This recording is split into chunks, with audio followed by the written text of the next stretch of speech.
আসসালামু আলাইকুম। সবাই কেমন আছেন? আশা করি সবাই ভালো আছেন। আজ আপনাদের জন্য নিয়ে এসেছি গল্পের দ্বিতীয় পর্ব। আশা করি গল্পটি আপনাদের ভালো লাগবে। তাহলে চলুন শুরু করা যাক। যে জীবনের কোনো অস্তিত্ব নেই, সে জীবনে কাউকে জড়িয়ে তার জীবনটা নষ্ট করতে চায় না। আমার কথা শেষ হতেই মেয়েটির মুখে এক চিলতে হাসি ফুটে ওঠে। মেয়েটি হাসলে দু গালে টোল পড়ে। আমি আরো অবাক হয়ে তাকিয়ে আছি মেয়েটির দিকে। কি সুন্দর হাসি! মেয়েটিকে যত দেখছি তত মুগ্ধ হচ্ছি। মেয়েটি এত সুন্দর কেন? সত্যি বলতে মেয়েটির রূপ দেখে আমার হিংসে হচ্ছে। আসলে মেয়েটি এতটা সুন্দর তার জন্য হিংসে হচ্ছে না, হিংসে হচ্ছে মেয়েটিকে আমি নিজের করে পাবো না, তাকে অন্য কেউ পেয়ে যাবে এটা ভেবে। আমার উপর যেই কলঙ্কের ছাপ লেগেছে সেটা আমি কখনোই ভুলতে পারবো না। সেটা গোপন রেখে কাউকে ঠকাতেও পারবো না, কারণ সেই শিক্ষা আমার মা বাবা আমাকে দেয়নি। কিন্তু আমি তার চেয়ে বেশি অবাক হচ্ছি মেয়েটির মুখের হাসি দেখে। আমার কথা শুনে মেয়েটি হাসলো কেন? মেয়েটি বলে, আমি জানি না আপনার কি সমস্যা, আপনি কেন বিয়ে করতে চাইছেন না। তবে আমি খুশি হলাম এটা জেনে যে আপনি নিজের ইচ্ছায় আমাকে বিয়ে করতে চাইছেন না। আমাকে আর কষ্ট করে আপনাকে বোঝাতে হবে না যে আমার এই বিয়েতে সম্মতি নেই, মানে আমিও এই বিয়েটা করতে চাইছি না। মেয়েটির কথা শুনে আমি আরো অবাক হয়ে মেয়েটির দিকে তাকিয়ে আছি। মেয়েটিও এই বিয়েটা করতে চায় না, কিন্তু কেন? আমার মতো কি তারও কোনো সমস্যা, নাকি বয়ফ্রেন্ড সঙ্গত কোনো সমস্যা? কথাগুলো মনে মনে ভেবে আমি বললাম, কিছু মনে না করলে আমি কি জানতে পারি কেন এই বিয়েটা আপনি করতে চাইছেন না? কোনো বয়ফ্রেন্ড সঙ্গত কিছু কি? মেয়েটি বলে, না তেমন কিছুই না। ওই যে আপনি বললেন না জীবনে এমন কিছু থাকে যা প্রকাশ না করাই ভালো। ধরে নিন আমারও ব্যক্তিগত কিছু সমস্যা আছে, কিন্তু এখন ভাবছি নিচে গিয়ে কি বলবো। আমি বললাম, একই সমস্যা আমারও। এর আগে অনেকগুলো মেয়েকে রিজেক্ট করেছি, কিন্তু এখন আপনার মতো একটা সুন্দরী মেয়েকে রিজেক্ট করলে না জানি মা বাবা কি মনে করবে। মেয়েটি বলে, আমার ক্ষেত্রেও তাই হবে, তবে আরও একটা দিক ভাবার আছে। আমি বললাম, কোন দিকের কথা বলছেন? মেয়েটি বলে, দেখুন এই বিয়েটা ভেঙে গেলেও আবার কিন্তু আমাকে অন্য ছেলে দেখতে আসবে। হয়তো দেখা যাবে জোর করেই আমাকে বিয়ে দিয়ে দেবে। সেটা কিন্তু আপনার ক্ষেত্রেও হতে পারে। আমি বললাম, কথাটা আপনি মন্দ বলেননি, ভাববার বিষয় বটে। মেয়েটি বলে, এমন কোনো আইডিয়া আছে কি যাতে বিয়ে না করে সারা জীবন এভাবে থাকা যায়? আমি বললাম, বিয়ে না করে থাকতে চাইলে আপনার সমস্যার কথা আপনার মা বাবাকে বলুন। হয়তো তারা আপনার সমস্যার কথা শুনে বিয়ের জন্য আর প্রেশার দেবে না।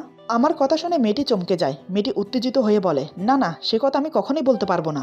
তারা যদি জানতে পারে তাহলে কি হবে আমি নিজেও জানি না। হয়তো তাদের দুজনকে হারাতে হবে আমাকে।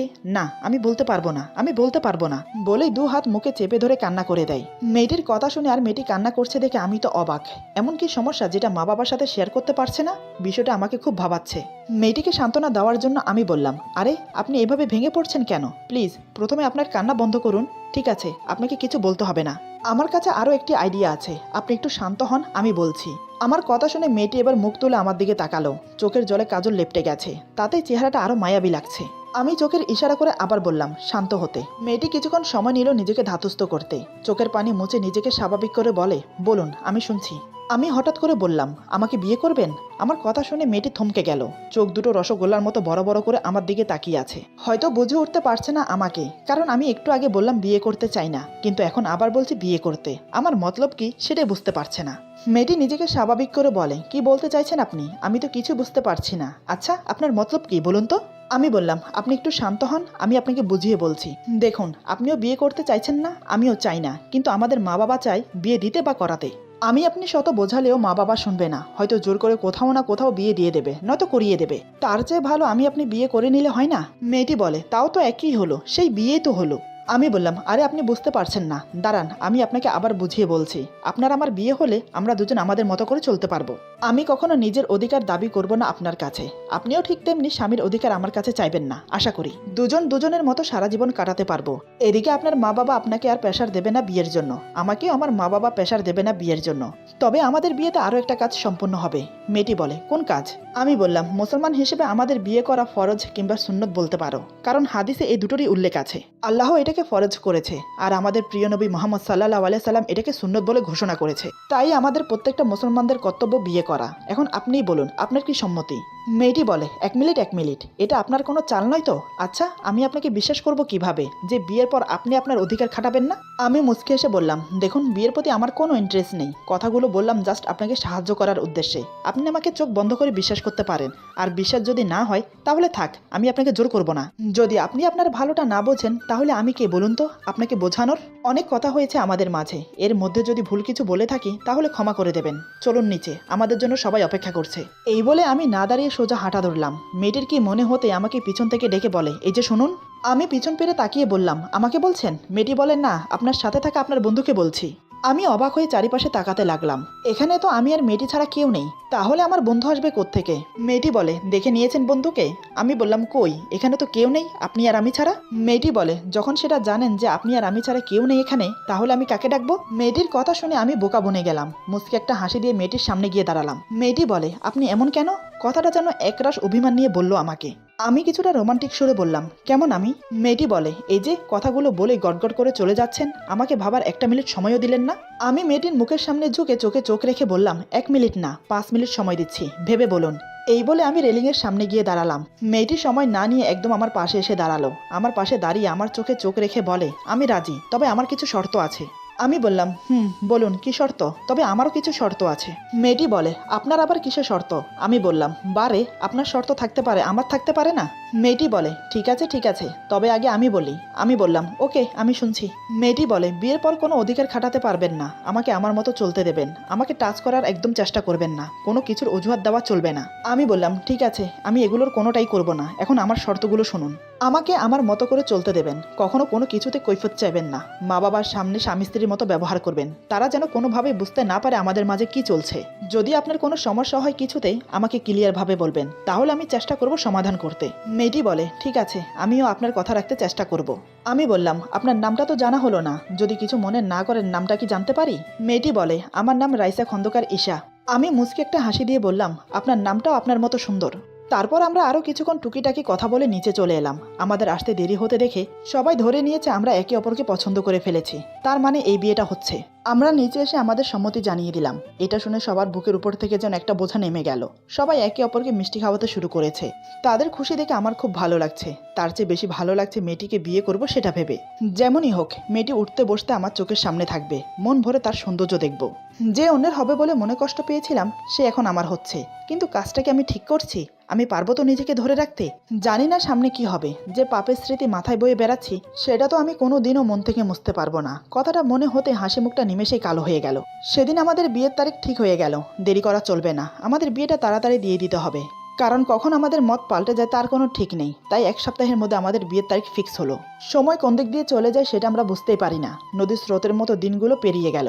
আজ আমার বিয়ে, পুরো বাড়ি সুসজ্জিত করা হয়েছে। শত রাগ অভিমান ভুলে বন্ধুদেরকে ইনভাইট করলাম।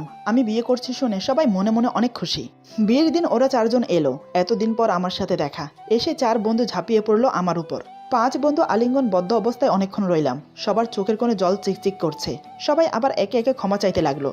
আমি বললাম, দেখ, যেটা অতীতে আমার সাথে হয়েছে সেটা আমি কোনোদিনও ভুলতে পারবো না, আমি ভুলতে চাইও না। সুজন বলে, দেখ দোস্ত, তুই একা অপরাধী না, তোর সাথে আমরা 4 জনও অপরাধী। কারণ যা হয়েছে তাতে তোর একার হাত ছিল না, আমরাও সমানভাবে দোষী। তাই বলছি, সব ভুলে গিয়ে নতুন জীবন শুরু করছিস, সেটাই মন দে।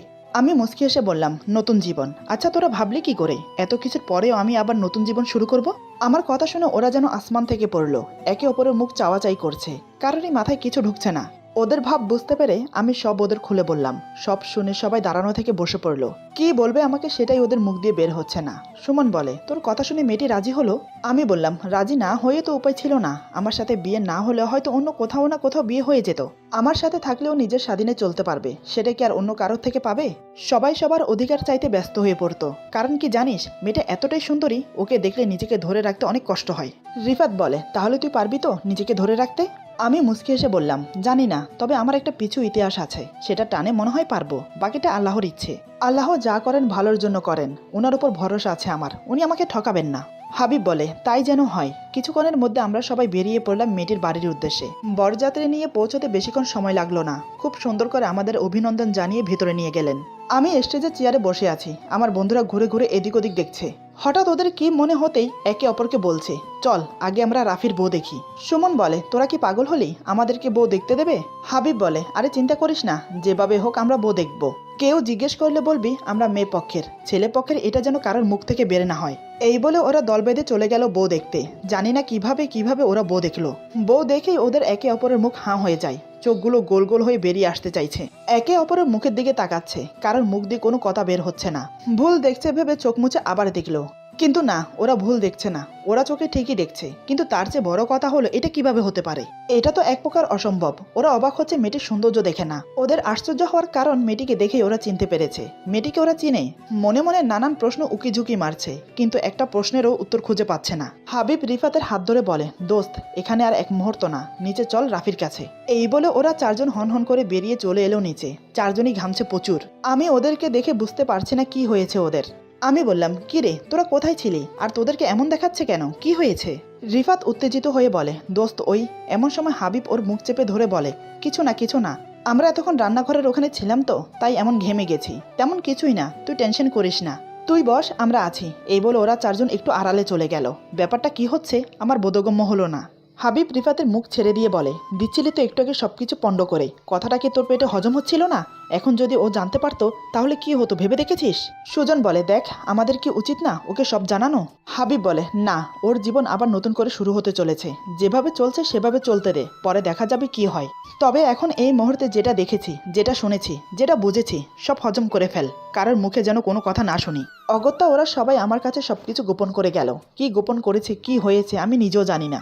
এরপর আমাদের বিয়েটা সম্পূর্ণ হলো কোনো ঝামেলা ছাড়া। বিয়ে কমপ্লিট হওয়ার পর সবার থেকে বিদায় নিয়ে ঈশাকে নিয়ে গাড়িতে বসলাম। ঈশা আমার পাশে বসে কান্না করছে, নিজের ফ্যামিলিকে ছেড়ে যাচ্ছে। কান্না করাই স্বাভাবিক। আমার মনে খুব চাইছে ওর হাত ধরে বলি কান্না না করতে, ওকে সান্ত্বনা দিতে। কিন্তু ও যদি ভেবে বসে আমি অধিকার আদায় করছি, তখন তো আবার ভুল বোঝাবুঝি হবে। তাই অনিচ্ছা থাকা সত্ত্বেও চুপচাপ বসে রইলাম। একসময় আমাদের গাড়ি বাড়ির ভিতরে প্রবেশ করলো। গাড়ি থেকে প্রথমে আমি নেমে এলাম। আমি এসে গাড়ির ডোর খুলে ঈশাকে নামতে বলি। আমার কথা মতো ঈশা নামতে গিয়ে পা মুচকে পড়ে যেতে গেলেই আমি ওর হাত ধরে ফেলি। ঈশা কিছু বলার আগেই আমি বললাম, সরি, আপনাকে ধরতে বাধ্য হলাম, কারণ আপনি পড়ে যাচ্ছিলেন। আগে এখানে একটু বসুন, তারপর না হয় আস্তে ধীরে উঠে যাবেন। আমার কথা মতো ঈশা গাড়ির সিটে বসে পড়ল। ঈশার মুখ দেখে বেশ বুঝতে পারছি ও পায়ে ব্যথা পেয়েছে। আমি বললাম, কি হয়েছে, কোনো সমস্যা? ঈশা ব্যথায় চোখ বন্ধ করে ঢোক গিলে বলে, পাটা মনে হয় মুচকে গেছে। ভারী লেহেঙ্গার কারণে ঈশা নিজের পা দেখতেও পারছে না। চারিপাশে তাকিয়ে দেখলাম বাড়ি ভর্তি মানুষ, সবাই আমাদের দিকে তাকিয়ে আছে। এমনও তো অবস্থায় আমি কি করব সেটাই বুঝতে পারছি না। তারপরও আমতা করে বললাম, মানে বলছিলাম কি, আপনি যদি অনুমতি দেন তাহলে আমি দেখতে পারি। আমি ওর পায়ে হাত দেই, এটা মনে হয় ও চায় না, তাই চুপ করে আছে। আমি ব্যাপারটা বুঝতে পেরে বললাম, আচ্ছা ঠিক আছে, এখন কি আপনি পায়ে হেঁটে যেতে পারবেন? আমার কথা শুনে এসে আমার দিকে করুণ চোখে তাকিয়ে দুদিকে মাথা নেড়ে না বলে। আমি লক্ষ্য করলাম ওর চোখের কোণে জল চিকচিক করছে, সাথে এটাও বুঝতে পারলাম পায়ে অনেক ব্যথা পেয়েছে। আমি বললাম, দেখুন এমন অবস্থায় আপনি পায়ে হেঁটে যেতে পারবেন না, তাই বলছিলাম যে যদি কিছু মনে না করেন আমি কোলে করে নিয়ে যাব, যদি আপনি অনুমতি দেন। ঈশা উপায়ন্তর না পেয়ে বলে, ঠিক আছে। আমি আর দেরি না করে অনুমতি পাওয়া মাত্রই ওকে কোলে তুলে নিলাম। আমি ওকে কোলে তুলে নিতেই ও আমার গলা জড়িয়ে ধরে। আমি এক নজর ওর দিকে তাকিয়ে চলতে শুরু করলাম। ঈশা আমার গলা জড়িয়ে ধরে আমার দিকে তাকিয়ে আছে। বিয়ের প্রথম দিনই যে এমন হবে এটা ভাবতে পারিনি। এদিকে বাড়ি ভর্তি মেহমান আমাদের দিকে তাকিয়ে আছে। আমার চার বন্ধু এসব দেখে মিটে মিটে হাসছে, যেন মনে হচ্ছে এতে ওদের অনেক আনন্দ হচ্ছে। আমি ঈশাকে কোলে করে নিয়ে গিয়ে ওর জন্য নির্ধারিত রুমে বসিয়ে দিলাম। ঈশা যখন আমার কোলে উঠে আমার গলা জড়িয়ে ধরে তখন আমার কাছে অন্যরকম একটা অনুভূতি লাগছিল। কেমন একটা রোমান্টিক ফিলিংস আসছিল। বললাম না, আল্লাহ যা করে ভালোর জন্যই করে, আমার মনে হয় এখান থেকেই শুরু। আমি ওকে বসিয়ে দিয়ে ফিসফিস করে জিজ্ঞেস করলাম, কোনো সমস্যা হচ্ছে না তো? ঈশা মাথা নিচু করে দুই দিকে মাথা নাড়িয়ে না বলে। আমি আর কিছু না বলে চলে এলাম। বাহিরে আসতে দেখে আমার চার বন্ধু সবাই মিলে আড্ডা দিচ্ছে। আমাকে আসতে দেখেই হাবিব বলে, বাহ ভাই বাহ, কেমন হিরোর মতো ভাবিকে নিয়ে চলে গেলি কোলে করে, আমাদেরকেও ফেল করে দিলি। অবশ্যই আমরা এখনো বিয়ে করিনি। আমি বললাম, দেখ আমি ওকে ইচ্ছে করে কোলে নেইনি, আসলে ওর পা মুচকে গেছে, হাঁটতে পারছিল না, তাই বাধ্য হয়ে কোলে নিতে হলো। রিফাত বলে, যাই বলিস ভাই, ভাবি কিন্তু দারুণ, সত্যি ভাই তোর পছন্দ আছে, বিয়ে করবি না করে ভালোই দান মারলি, কি বলিস তোরা? সবাই ওর কথায় সহমত জানিয়ে বলে, হ্যাঁ ভাই হ্যাঁ, সত্যি বলেছিস, এবার আমাদের ট্রিক দিতে হবে। আমি ওদের কথাবার্তা শুনে আশ্চর্য হয়ে গেলাম। আরে বিয়েটা তো শুধু নাম মাত্র, সবাইকে দেখানোর জন্য, তারপরও বলছে ট্রিক দিতে হবে ওদের। আমি বললাম, এই তোরা কিসের ট্রিক চাইছিস রে? এটা কি সত্যি সত্যি বিয়ে? এটা তো জাস্ট লোক দেখানো বিয়ে। সুমন বলে, অত শত বুঝি না, আমরা ট্রিক চাই ব্যাস। এভাবে আমরা পাঁচ বন্ধু অনেকক্ষণ কথা বললাম। দেখতে দেখতে রাত 12টা বেজে গেল।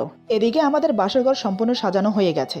ঈশাকে নিয়ে গিয়ে বসিয়ে দেওয়া হয়েছে বাসর ঘরে। 12:30টার দিকে আমাকে বাসর ঘরের দিকে পাঠালো। দরজার কাছে দাঁড়িয়ে ইতস্তত করছি, ভিতরে যাব কি যাব না, কিছুটা কনফিউশন লাগছে। এদিকে দূরে দাঁড়িয়ে আমার বন্ধুরা মিটিমিটি হাসছে আমার অবস্থা দেখে। একসময় ওরা এসে আমাকে ধাক্কা দিয়ে রুমে প্রবেশ করিয়ে দরজাটা আটকে দিল।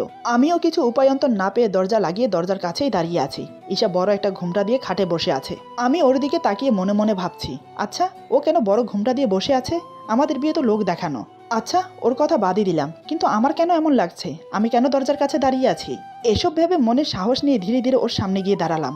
আমি ওর সামনে গিয়ে দাঁড়াতেই ঈশা টুপ করে খাট থেকে নেমে আমাকে সালাম করে। ব্যাপারটা বুঝে ওঠার আগেই ঘটে যায়। আমি তো স্তব্ধ হয়ে দাঁড়িয়ে আছি। এটা কি হলো? আমার এখন কি বলা উচিত সেটাই বুঝতে পারছি না। আমার ভাবনার মাঝে ঈশা বলে, এই রাতে 2 রাকাত নফল নামাজ পড়তে হয়, মনে আছে? এটা শুনে আমি আরো অবাক হলাম। যে বিয়েটা আমরা শুধু লোক দেখানোর জন্য করেছি, সেই বিয়েতে এত ফর্মালিটি পালন করার কি আছে? আমি বললাম, একটা কথা বলো তো, তুমি কি করতে চাইছো? সরি, আপনাকে তুমি বলে ফেললাম, কিন্তু আমি একটা কথা বুঝতে পারছি না, আপনি এত বড় ঘুমটা দিয়ে আছেন কেন? আমার কথা শুনে ঈশা ঘুমটা সরিয়ে আমার দিকে তাকালো। ঈশা ঘুমটা সরাতেই আমার চোখ ধাঁধিয়ে গেল। চোখ যেন পলকই পড়ছে না আমার। ঈশা বলে, প্রথমত একটা কথা বলি, আপনি আমাকে তুমি করে বলতে পারেন, কোনো সমস্যা নেই, তার জন্য অনুমতি দিলাম। দ্বিতীয়ত, লোক দেখানো বিয়ে হলেও আমাদের বিয়েটা হয়েছে। বিয়ের সব ফর্মালিটি কমপ্লিট করেই বিয়েটা হয়েছে, তাহলে এখন বাকি ফর্মালিটি কমপ্লিট করতে ক্ষতি কোথায়? আমি ওর কথা শুনে বোকা বনে যাচ্ছি। মেয়েটা বলে কি, কিসের ফর্মালিটি কমপ্লিট করতে চাইছে ও এখন? আমি বললাম, মানে বুঝলাম না, আর তুমি আমাকে সালাম করলে কেন? ঈশা বলে, এটাও কিন্তু ফর্মালিটির মাঝেই পড়ে, এখন চলুন দুজনে নামাজ পড়ে নেই। আমি আর কোনো কথা না বলে অজু করে এসে নামাজে দাঁড়িয়ে পড়লাম দুজন। নামাজ শেষ করে মোনাজাত শেষ করে উঠে বসলাম। এদিকে আমি লক্ষ্য করছি ঈশা পা খুঁড়িয়ে খুঁড়িয়ে হাঁটছে। আমি বললাম, তোমার পায়ের ব্যথা কমেনি?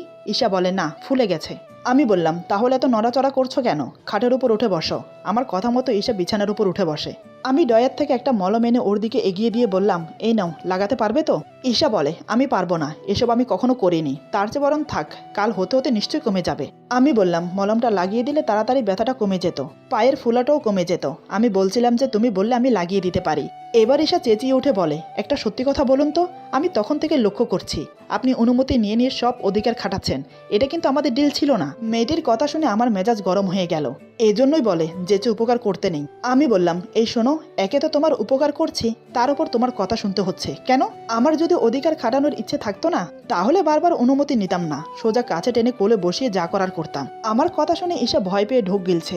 আমি বললাম, ধুর, থাকো তুমি তোমার পায়ের ব্যথা নিয়ে, আমি গেলাম ঘুমোতে, অনেক রাত হয়েছে, ঘুমিয়ে পড়ো। ঈশা বলে, আরে ঘুমোতে যাচ্ছেন মানে? কোথায় যাচ্ছেন? আমি বললাম, আমি সোফায় ঘুমাবো, তুমি খাটে ঘুমাও। আমার কথা শুনে ঈশা টুপ করে খাট থেকে লাফিয়ে নেমে দাঁড়িয়ে পড়ল। ঈশা বলে, না না, আমি একা খাটে ঘুমোতে পারবো না, আমার একা ঘুমোতে ভয় লাগে। মেয়েটির কথা শুনে আমি আকাশ থেকে পড়লাম। এত বড় মেয়ে কি বলে, একা থাকতে ভয় পায়? আরে ও একা কোথায়, আমিও তো আছি রুমে। আমি বললাম, তুমি তো একা নেই এই রুমে, আমিও তো আছি, ভয় পাওয়ার কিছু নেই, ঘুমিয়ে পড়ো। এবার ঈশা আমার কাছে এসে দাঁড়ায়। আমি বললাম, কি হলো, যাও ঘুমিয়ে পড়ো।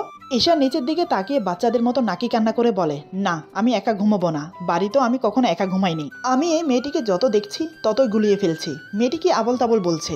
আমি বললাম, তাহলে এখন কি করব, জেগে থাকবো? ঈশা বলে, খাট তো অনেক বড়, আমরা বরং মাঝখানে বালিশ দিয়ে দুজন দুই পাশে ঘুমাই। আমি বললাম, যদি রাতে কিছু করে বসি তখন? ঈশা আমার চোখের দিকে তাকিয়ে বলে, একদম খুন করে ফেলবো। আমি মুচকি এসে বললাম, যে একা থাকতে ভয় পায় সে আবার অন্য কাউকে খুন করবে, শুনেই হাসি পাচ্ছে। ঈশা বলে, একদম বাজে কথা বলবেন না, আমি অতটাও ভীতু নই। আমি বললাম, সেটা তো দেখতেই পাচ্ছি, এখন চলো ঘুমাবে। এদিকে আমার মনে হাজার প্রশ্ন ঘুরপাক খাচ্ছে। মেয়েটি আসলে চাইছেটা কি, আসলে ওর মতলব কি? নানান কথা ভাবতে ভাবতে মাঝখানে বালিশ দিয়ে দুজন শুয়ে পড়লাম। দুজন দুই পাশে দুই দিকে ফিরে শুয়ে আছি, আমাদের মাঝে আর কোনো কথা হয়নি। মনে মনে দোয়া করলাম, আর যাই হোক, আমাদের মাঝে এমন কিছু যেন না হয়। এটা ভাবতে ভাবতে একসময় ঘুমিয়ে পড়লাম। হঠাৎ মাঝরাতে মুখের উপর কিছু এসে পড়াতে ঘুম ভেঙে গেল। ঘরে ডিম লাইট জ্বলছে, তার আলোতেই দেখলাম ঈশা আমার বুকের উপর টি শার্ট খামচে ধরে শুয়ে আছে। ওর খোলা চুলগুলো আমার মুখের উপর এসে পড়েছে। আমি চুলগুলো সরিয়ে ডিম লাইটের আলোতে ঈশাকে দেখতে লাগলাম। ওর চেহারাটা একদম আমার মুখের সামনে, ওর মুখের গরম নিঃশ্বাস আমার নাকে মুখে পড়ছে। কি করব, কি করা উচিত সেটাই ভুলে গেছি ওর মুখের দিকে তাকিয়ে। আমি দু হাতে ওর কোমর শক্ত করে ধরে নিজের কাছে নিয়ে এলাম, তাতে ও নড়ে চড়ে আমাকে আরো শক্ত করে জড়িয়ে ধরেছে। মুখের উপর আসা চুলগুলো সরিয়ে আলতো করে একটা চুমু দিলাম কপালে। ঘুমন্ত দু চোখের পাতায় চুমু দিলাম। ওর মাথা চুলে বিলি কেটে দুই গালে আলতো করে দুটো চুমু দিলাম। ওর দিকে কিছুক্ষণ তাকিয়ে ওর ঠোঁটে ঠোঁট রাখতে যাব, হঠাৎ তখনই আমার কিছু একটা মনে পড়ে গেল।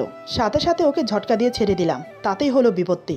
মনে হয় খুব জোরে ধাক্কা দিয়েছি, তাই ঈশার ঘুম ভেঙে যায়। ঘুম ভাঙার সাথে সাথে যা দেখলো বা করলো তা দেখে যেন আমার মাথায় আকাশ ভেঙে পড়লো। ভাবতে পারিনি এমন কিছু হবে। মেয়েটি যে আমার সাথে এমন করবে এটা আমার কল্পনার বাহিরে ছিল। বুঝে উঠতে পারিনি হঠাৎ কি থেকে কি হয়ে গেল। এরপর যা হলো। আজকের গল্প এখানে সমাপ্ত। গল্পের বাকি অংশ পেয়ে যাবেন আগামী পর্বে। আশা করি গল্পটা আপনাদের ভালো লাগবে। সবাই ভালো থাকবেন, সুস্থ থাকবেন। আল্লাহ হাফেজ।